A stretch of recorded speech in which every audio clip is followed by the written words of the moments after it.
Hello. I will be reading a creation myth poem that I wrote that tells a story of how trees came to be. Thank you for listening. There once was a people who lived by the sea.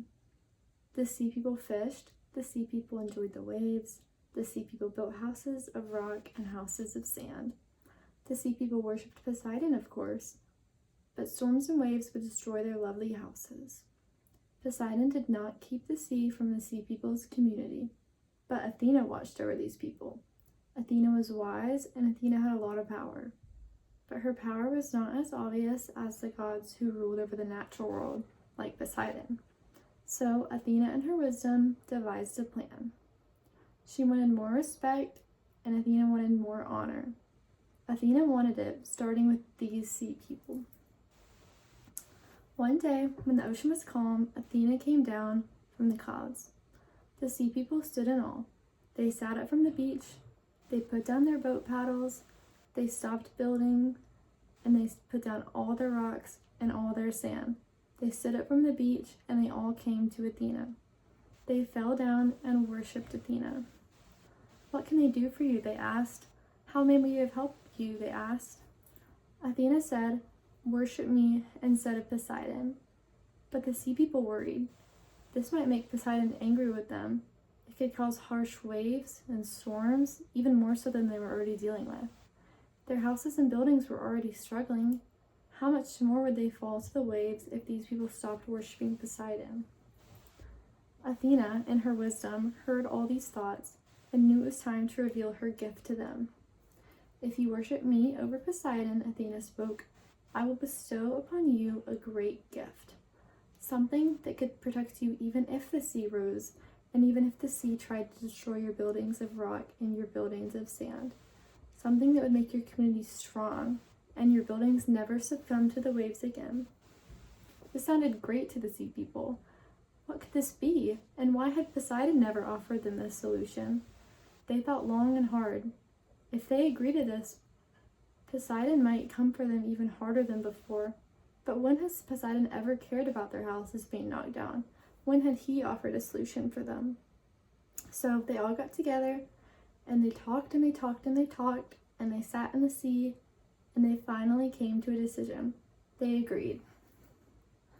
And Athena created out of the wet sands a forest. The sea people didn't even have words for this creation, but thick growths of brown and green just burst out of the sand and out of the sea. The material reached into the skies, and green sprouted at the ends. They looked upon it in awe, unable to comprehend the beauty of the creation. The greens filled the sky, and the rough bark of the trees filled the waters. Athena said to them, "They are to be called trees. They are for refuge, for you to build your houses upon. Use some of them for material, which is called wood. You can use the wood to build houses, but leave some trees to build your houses on, and leave some trees to be able to grow more. You can have houses and buildings high in the trees, where Poseidon's waves can never reach." The sea people rejoiced and praised Athena, and then set out to enjoy the beautiful creation. They climbed the trees, they touched the trees, and they enjoyed all their beautiful leaves and branches. And then they set to work building a new community. They left the tallest tree in the center as an altar and a place of worship for Athena, and the rest became tree houses. For every tree they cut down, they planted 2 more in its place. Poseidon's waves never harmed them again, and they lived in peace forever, spreading the trees all around the world. Now I'll be doing an analysis and reflection of the myth that I have created for this part of the assignment.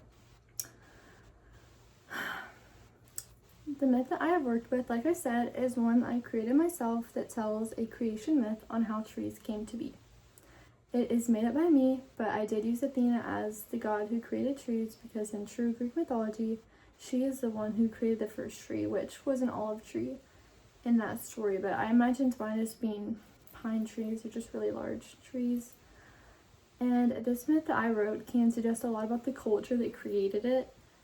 This culture clearly values nature and life very much. Trees were sacred to them, as they believed they were literally a gift given to them from the gods as a representation of their worship and admiration towards Athena.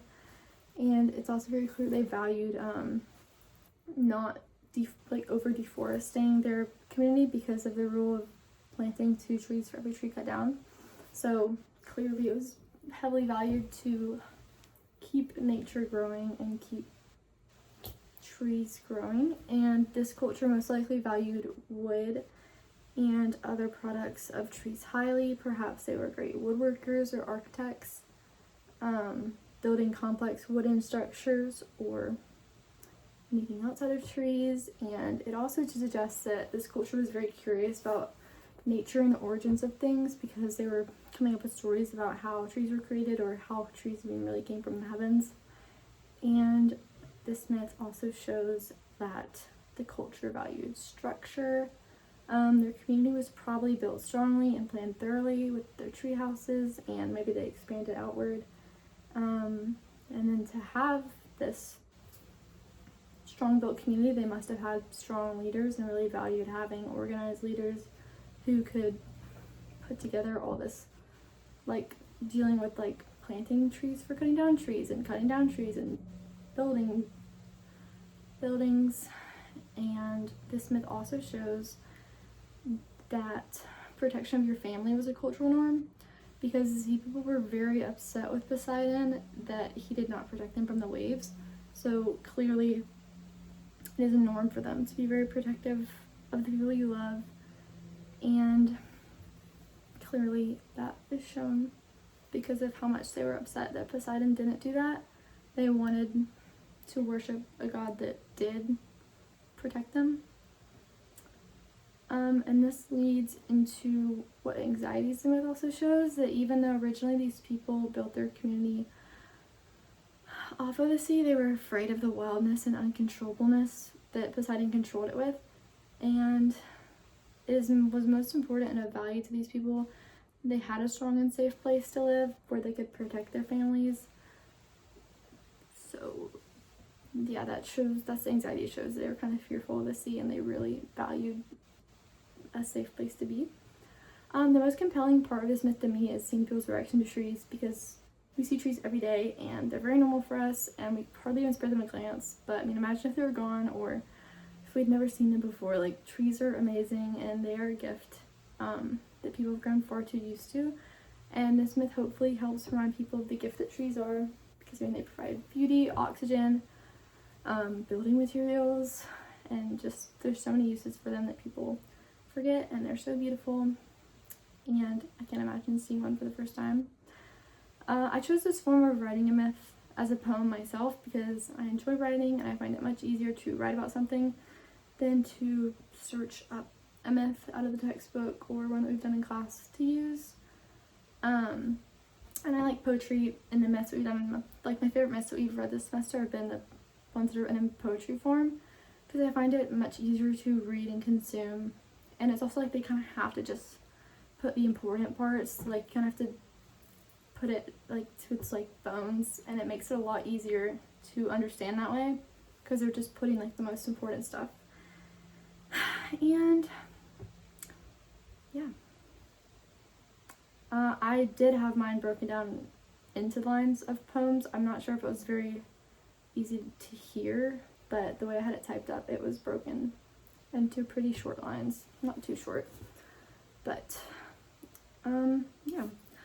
My entire idea of myth has been transformed over the semester. I really never realized how many different forms a myth can take, like even poems. I thought it was just stories, but I mean, there's even books, and they're in comics, and myths are still around today. And I really never realized how myths are everywhere, and I notice them more and more now. So thank you for this class and for this semester. I hope you have a great day. Bye!